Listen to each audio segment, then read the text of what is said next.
जय श्री कृष्णा।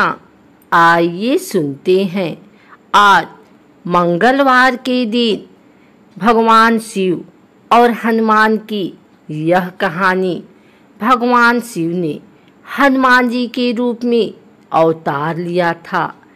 इस बात का कोई जगह पढ़ा और सुना जाता है, लेकिन उन्होंने ऐसा क्यों किया था, इस बात को जानने के लिए हमें इससे जुड़ी कथा के बारे में जानना होगा।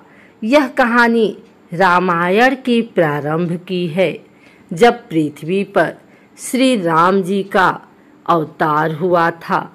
वास्तव में शिव का अवतार हनुमान ही थे, और यह भी सत्य है कि भगवान राम ही शिव के हनुमान अवतार का कारण बने थे। रामायण में बताया गया है कि एक बार भगवान शिव की भी इच्छा हुई कि पृथ्वी लोक चलकर भगवान राम के दर्शन किए जाएं। उस समय भगवान राम जी की आयु लगभग 5 वर्ष के आसपास थी। भगवान शिव के सामने समस्या यह थी कि वह अपने असली रूप में जा नहीं सकते थे। ऐसे में एक दिन शिव ने माता पार्वती से कहा, जानती हो पार्वती, मेरे राम ने पृथ्वी पर जन्म लिया है और उनके दर्शन की सेवा का मन हुआ है। मेरी इच्छा है कि अब मैं यहाँ से चला जाऊं और जिस लोक में राम हैं वहीं मैं भी रहूं। यह सुनकर पार्वती विचलित हो गई और दुखी होकर बोली कि हे स्वामी, मुझसे ऐसी कौन सी गलती हो गई है कि आप मुझे यहाँ छोड़कर पृथ्वी लोक पर रहने जा रहे हैं। उन्होंने कहा, स्वामी, आप यदि जाते हैं तो जाइए, लेकिन एक बात सुन लीजिए कि आपके बिना मैं यहाँ जीवित नहीं रहूँगी। पार्वती माँ की बात सुनकर शिव को एहसास हुआ कि पार्वती भी मेरे बिना नहीं रह सकती हैं, और अगर मैं यहाँ से गया तो निश्चित ही रूप से पार्वती अपने प्राणों की बलि दे देंगी।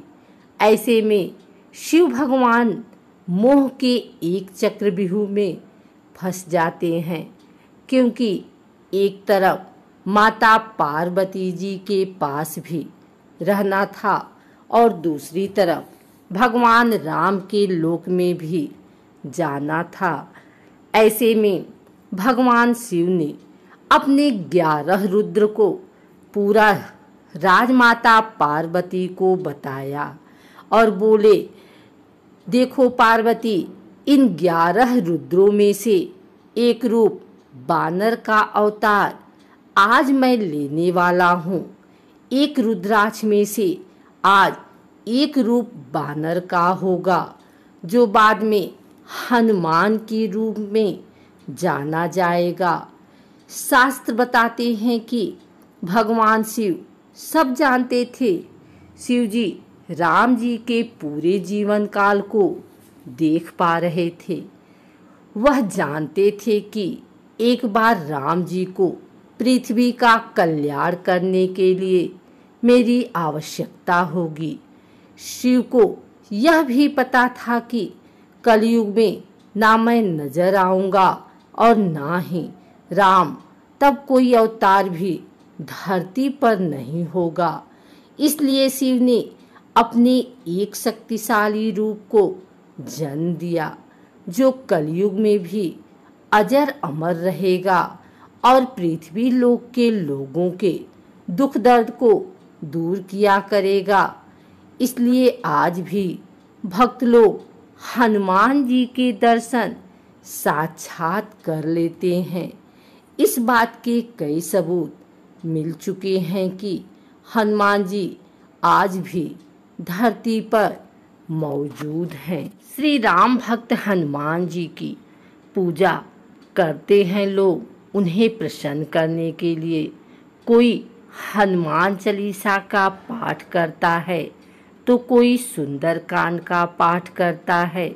मान्यता है कि हनुमान जी अपने भक्तों की सारी पीड़ाएं और संकटों को दूर करते हैं, इसलिए उन्हें संकट मोचक नाम से भी पुकारा जाता है।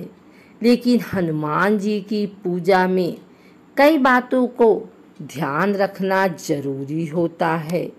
मंगलवार का व्रत करने के लिए सुबह जल्दी उठें तथा स्नान करके स्वच्छ लाल कपड़े पहन लें। अगर पुरुष यह व्रत कर रहे हैं तो पूजा के दौरान सिले हुए लाल कपड़े ना पहने। घर के ईशान कोण में चौकी रखें। अब भगवान हनुमान की मूर्ति या चित्र स्थापित करें। भगवान हनुमान की मूर्ति या चित्र के साथ भगवान राम और माता सीता की मूर्ति या चित्र अवश्य स्थापित करें। हाथ में जल लेकर भगवान हनुमान के सामने व्रत करने का संकल्प लें और प्रार्थना करें। धूप दीप या दिया जलाकर भगवान राम और माता सीता की पूजा आराधना करें। इसके बाद श्री हनुमान की पूजा करें। पूजा के दौरान श्री हनुमान को लाल वस्त्र, सिंदूर और लाल फूल अर्पित करें। अब रुई में चमेली का तेल डालकर भगवान हनुमान के सामने रख दें।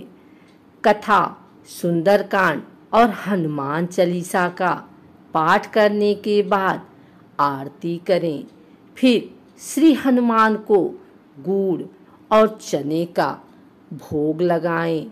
मंगलवार के दिन हनुमान जी की पूजा सुबह और शाम के समय करना फलदायी माना जाता है। इस दिन आप सूर्योदय के बाद और शाम को सूर्यास्त के बाद हनुमान जी की पूजा कर सकते हैं। वैसे पूरे दिन में सूर्यास्त के बाद ही पूजा का शुभ मुहूर्त होता है। मंगलवार व्रत के दौरान आपको गुड़ और गेहूं का भोजन करना चाहिए। इस दिन नमक ना खाएं। मंगलवार व्रत करने के दौरान मीठा भोजन ग्रहण करें। आप फल और दूध का सेवन भी कर सकते हैं।